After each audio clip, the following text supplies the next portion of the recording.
Hello champions and future champions. Hello Chessmood family. GM Gabuzyan is here with you and we're beginning our daily lesson. Today we're going to learn very typical tactic which is often being blundered. So if you learn it well, you will be time to time trap your opponents and get some nice advantage. Topic is called Overloaded Bishop on G2. But the goal for this position is gonna be little different. Now white plays queen to d2, and I will ask you to evaluate this move.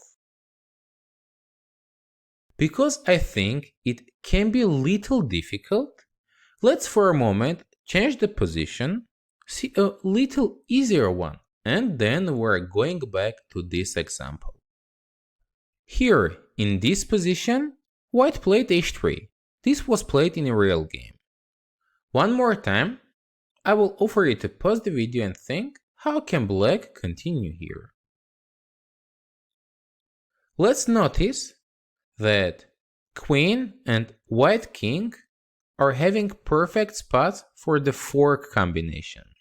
But temporarily this square is covered by the bishop. For this reason, here black plays bishop to h3. And that's why we're calling this lesson Overloaded Bishop. At the same time, it's not able to protect this square and as well take the bishop on h3. So white is losing a pawn. In this position, if white takes, knight f3 check is winning the queen. So this is not an option for white. But otherwise, whatever white is doing here, we're doing fine. If white tries to destroy this knight staying on d4 square, it's also not a good option.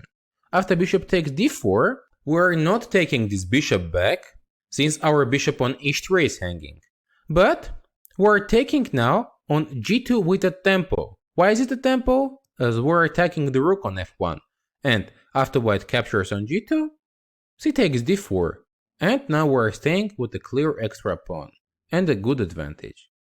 If after bishop takes h3, white plays knight takes d4, this is even worse for white.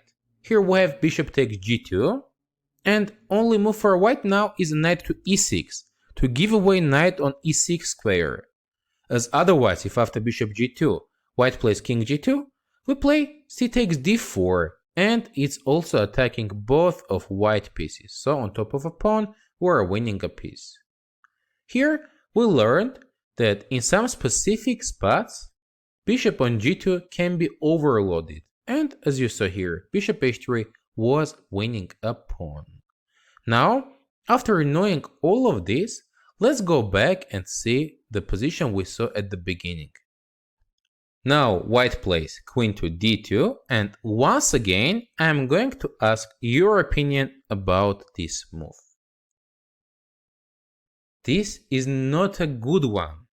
Since here, black is creating a tactic we saw previously. How to do this? We need our knight on e5. So knight e5 is a tempo. Here it was the last chance for white to escape and go queen to e2. But it's also wasting a time and black is getting an extra tempo. This is not so good. As well, let me mention that by b5, black gets a good game into center. Those are some complicated middle game lines, but since white is losing a tempo, it's bad. For this reason, after knight e5, we're going to see if after b3 move, white is being punished for this or not. Now, if we try to take on h3, white can take back with the bishop, since there is knight on d4 which is protecting this square. For this reason, after white plays b3, we are firstly removing this knight from d4 square. Black here plays c5. And after this knight goes to c2, it can also go to e2, but it's gonna be the same. Here we play already bishop h3. And using the fact, white cannot take back, as knight f3 check is winning the queen. But it's not so simple yet. After bishop h3, white in the game is playing f4. Attacking our knight on e5. So once again, I'm going to ask you, pause the video and think how to continue here as black. Have in your mind, continuation is not very simple and you will need to dive a little deep into calculations. Black begins with bishop takes g2. If now white takes king g2, we go knight to g4. Having a strong knight on very good outpost, as well e4 pawn hanging is winning for black. So after bishop takes g2, the most principal line for white is capture the knight on e5 and as well attack the knight on f6. This can be messy, and that's why I previously told you need to dive deeper into calculations. Here, black goes bishop f1, pawn takes f6 and queen f6. Now the knight on c3 is hanging. That's why white cannot be capturing on f1 as we take the knight on c3. For this reason, after queen f6, white has knight d5 move. The rook on a1 is protected with the knight, so we cannot take it. But here, black has the final good continuation, and in a few moves, black is eventually obtaining a decisive advantage. You can one more time pause the video and think how you will continue here as black. Since our queen is under attack at the same time our bishop is, we are losing this piece. But instead, we can gain few important pawns. Now black plays queen f3, rook f1 and queen takes g3. What's going on?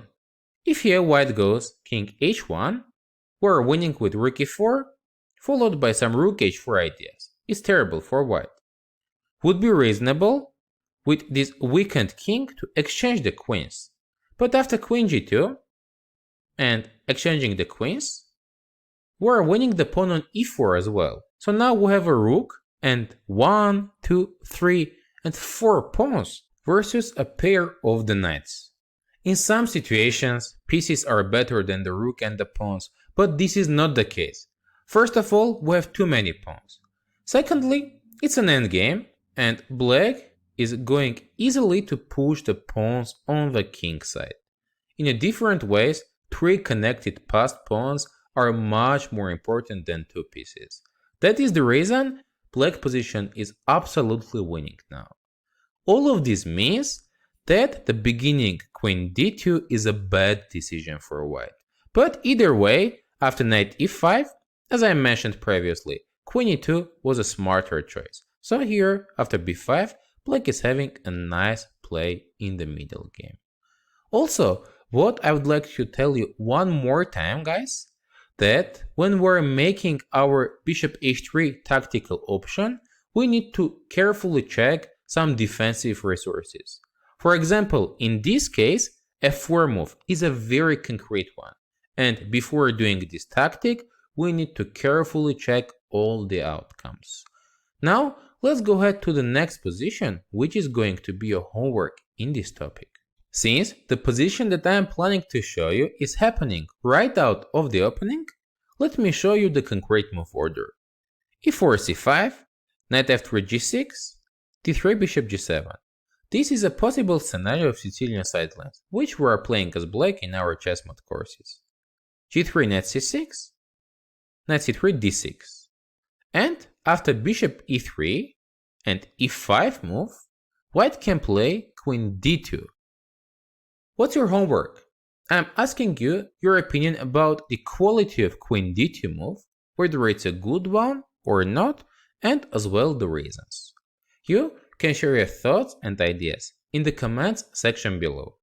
GM Gabuzyan was here with you. Thank you for your subscriptions, likes, and sharing this video with your friends. We appreciate it a lot. See you next time during our next daily lessons.